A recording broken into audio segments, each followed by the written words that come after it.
Halo semuanya, kembali lagi nih di acara Podcast Atensi. Hari ini kita kedatangan tamu istimewa nih, Sobat Atensi semua. Halo Pak, boleh sapa di sini Pak teman-temannya yang lagi nonton. Halo. Halo, Sahabat Atensi. Ya, Sobat Atensi. Saya Dodi Kurniawan Kaliri, Ketua dari Divagana Daerah Istimewa Yogyakarta. Divagana adalah Difabel Siaga Bencana Daerah Istimewa Yogyakarta. Oh ya Pak.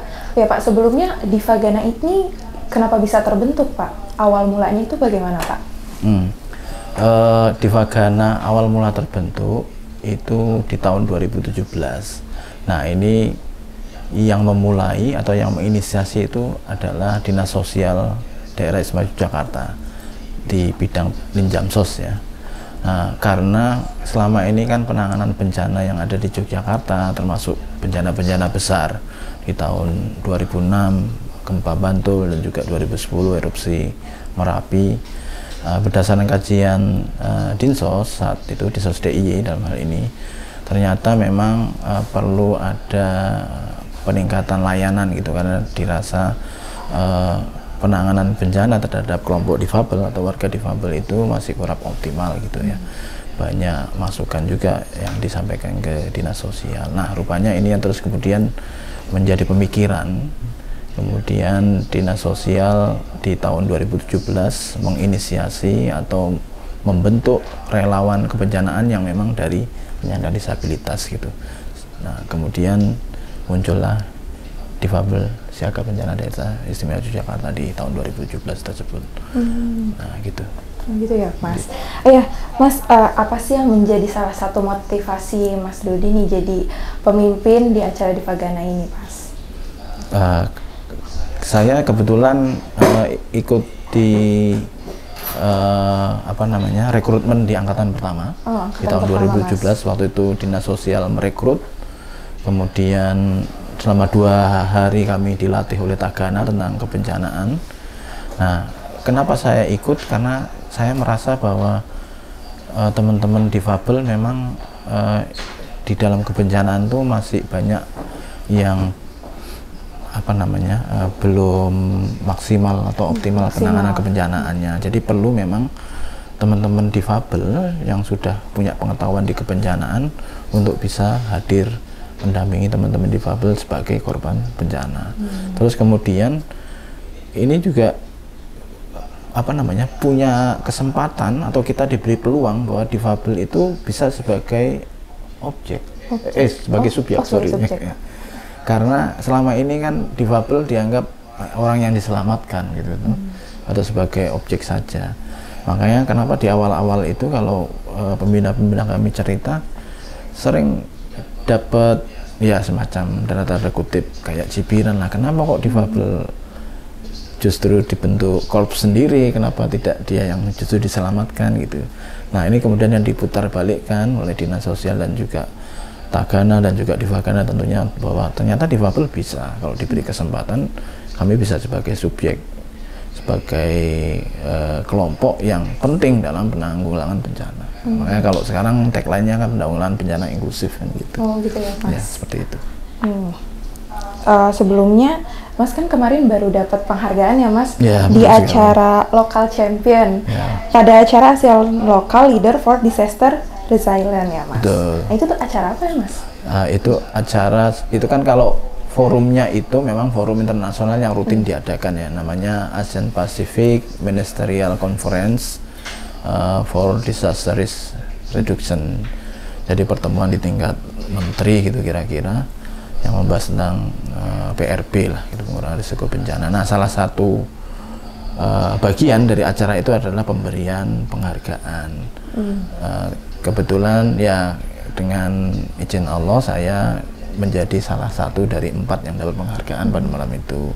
1 dari India, 1 dari Filipina, 1 dari Australia, dan saya dari Indonesia. Jadi dianggap sebagai local championnya lah dalam penghargaan itu, atau local leadernya. Bagaimana leadership dari kami-kami itu, terus juga mengorganisir organisasinya masing-masing, membangun isunya sehingga bisa jadi menemukan solusinya bersama seperti itu. Nah, jadi saya pikir ini juga tidak hanya saya sendiri berdiri di sini, tetapi juga ada dukungan dari teman-teman di Divagana, tentunya Dinas Sosial DIY juga, kemudian YU dan ADRRN sebagai supporting program ide aksi ini, di mana kami kemudian punya inovasi aplikasi kebencanaan inklusif yang namanya Divgandes atau Divagana Disaster Emergency Support gitu. Dan juga teman-teman inovator yang lain gitu, karena di samping kami juga ada beberapa teman inovator gitu. Begitu, Mbak. Oh iya Mas, sebelumnya Mas setelah Divagana ini terbentuk, apa impian Mas Dodi sehingga Divagana tuh sampai sudah sebesar ini ya Mas ya, sudah sampai mencapai, alhamdulillah, ya, pencapaiannya mendapatkan penghargaan. Bersyukur sekali gitu. Ya, kalau impian saya sih memang ini jadi bagian penting di mana Divagana, Tagana, Kampung Siaga Bencana, Pelopor Perdamaian kalau di Jogja ya. Termasuk rumah besar kami di Dinas Sosial, mungkin juga sampai ke Kemensos tentunya. Bagaimana kemudian ini mulai membangun kerjasama, membangun kolaborasi dalam rangka bagaimana penanggulangan bencana yang inklusif. Tagana berperan sebagai apa, Divagana atau difabelnya berperan sebagai apa. Karena ini yang selalu didorong saat ini, bagaimana penanggulangan inklusif itu. Kita bayangkan kalau KSB aja, Kemensos punya KSB yang beberapa banyak ya di Indonesia ini, kemudian memasukkan unsur inklusinya gitu, melibatkan teman-teman difabel dalam pengelolaan atau diskusi kebencanaan di kampung mereka masing-masing. Ini kan jadi kekuatan luar biasa gitu.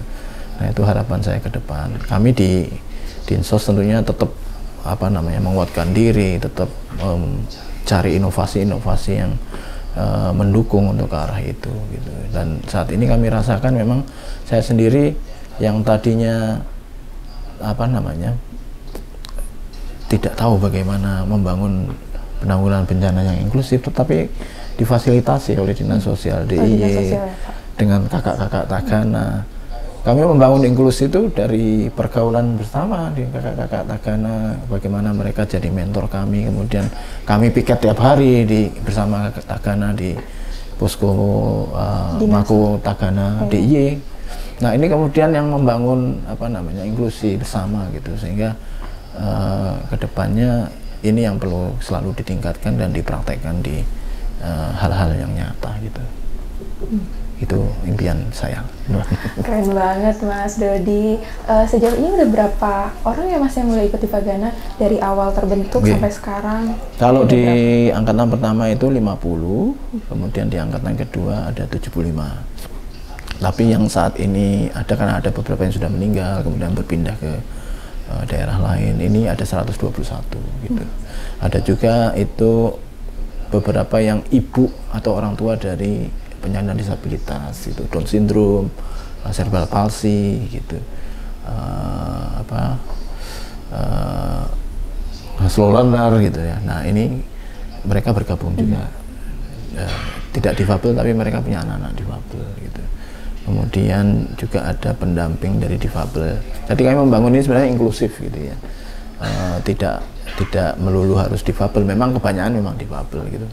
Tapi bisa juga orang yang memang punya kepedulian terhadap advokasi penyandang disabilitas, misalnya, itu bisa saja bergabung dengan kami untuk membangun penanggulangan bencana inklusif ini gitu, seperti itu.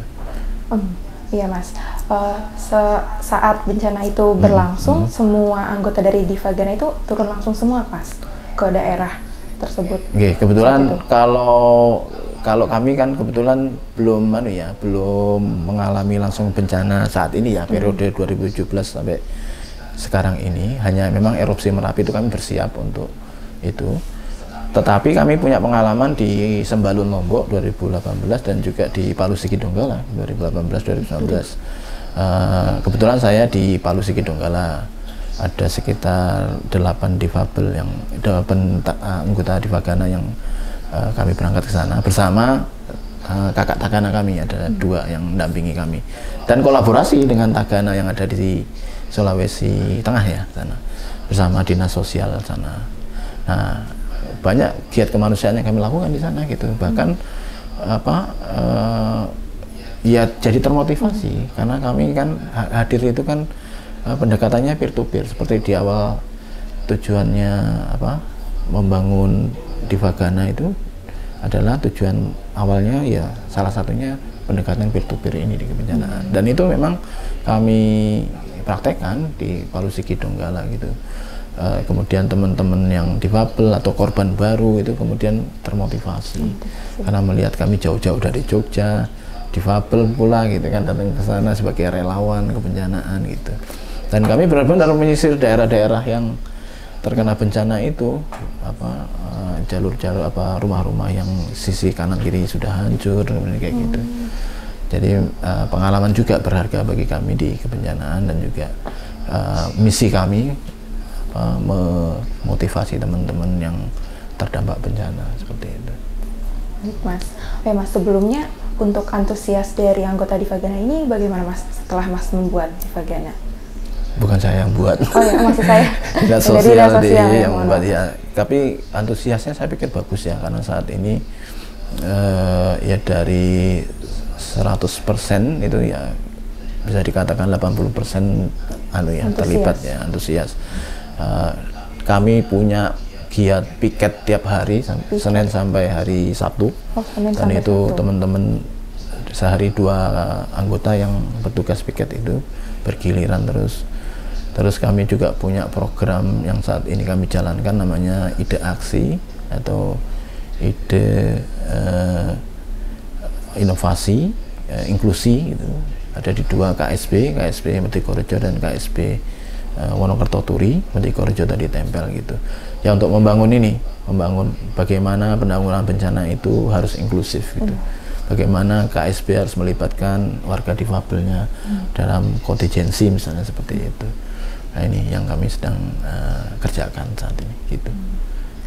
Kisah Mas Dodi ini sangat inspiratif banget nih Mas. Nah Mas Dodi ada nggak nih pesan buat teman-teman semua yang lagi nonton podcast Atensi, dan juga terutama buat teman-teman difabel? Oke, kalau pesan buat teman-teman difabel, jangan menyerah, keluarkan banyak idemu karena itu yang membangun Indonesia gitu. Kalau di kebencanaan ya kita harus jadi sosok yang berbeda gitu, jadi subjek itu adalah harus jalan yang harus kita pilih gitu dalam kebencanaan. Untuk pemerintah boleh ya. Saya pikir Divagana ini perlu disupport lebih kuat ya, karena memang banyak hal yang bisa dilakukan sebenarnya oleh Divagana, tapi memang dukungan ini yang kami butuhkan dari pemerintah Republik Indonesia dan juga lembaga-lembaga lain tentunya gitu. Terima kasih mungkin itu. Terima kasih Mas Dodi. Terima kasih. Semangat terus untuk kedepannya Mas. Sama-sama. Terima kasih banyak. Terima kasih banyak untuk waktunya Mas. Udah datang nih ke podcast Atensi. Dadah. Ya, semoga lancar terus, sukses terus.